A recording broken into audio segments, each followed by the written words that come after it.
It's a Thursday. It means it's a game day. Well, today's games has two things in common, and they are the fact that they are both based on Alien franchises.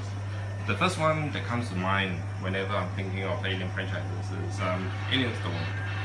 Released by SEGA back in the 90s, this features multitude of play from a side-scroller to, well, as you can see, a first-person shooter, and offers free play. And all the characters are very reminiscent of icons of that time. You have a Elvis lookalike over there, and then you have a robot, which I can't for the life that I can think can relate to the Aliens, any of the Aliens franchise. And finally, you have a Ripley lookalike, a chick, basically with long hair. Well, there's their interpretation of her in a jumpsuit.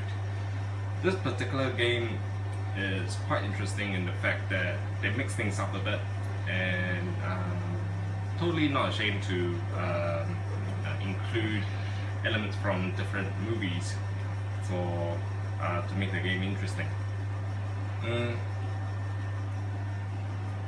A couple of years afterwards, more like close to 10 years afterwards, Capcom bring their own interpretation, and that is Alien vs Predator.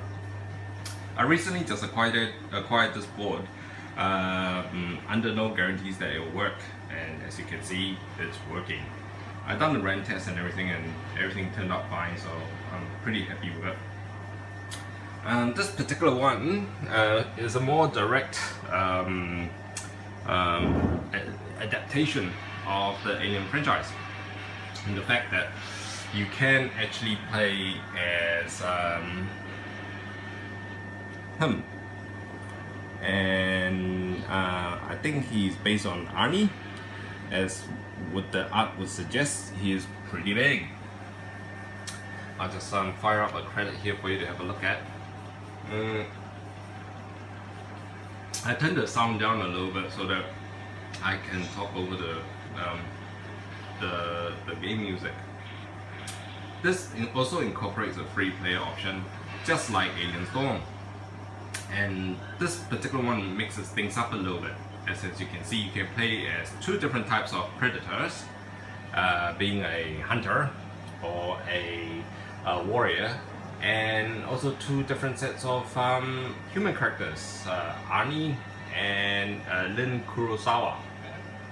Lin is pretty popular amongst players because of multiple hit combos and juggles, so I'm not really that skilled to play the game as her, so I probably won't film it until I give it a few goes and hopefully I can get some of that thing going. And as you can see, the alien characters are indeed adaptation of the movies of the Alien franchise. And so in comparison to, say, the Alien Storm version, this particular version is a little bit more true to its sources. I hope one day that I can get Alien Storm, the arcade board, because I do have fond memories of it back in the 80s or early 90s, where it was actually featured in Time Out, and yeah, quite a lot of people actually enjoyed this game.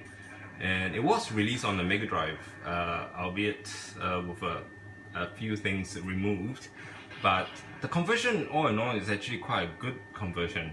And I played the hell out of it back then, and one of the things that surprised me was that the conversion was actually quite true to the arcade, which is almost unheard of back in the days of the Amiga and Commodore 64. So if ever you find this game cheap, do pick it up.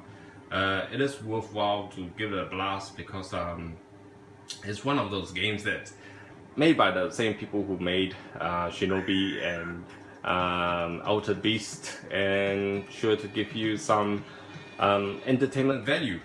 So well, this is the first time that I actually tried to do a comparison video like this, and I'm very happy to do a comparison between Sega and Capcom.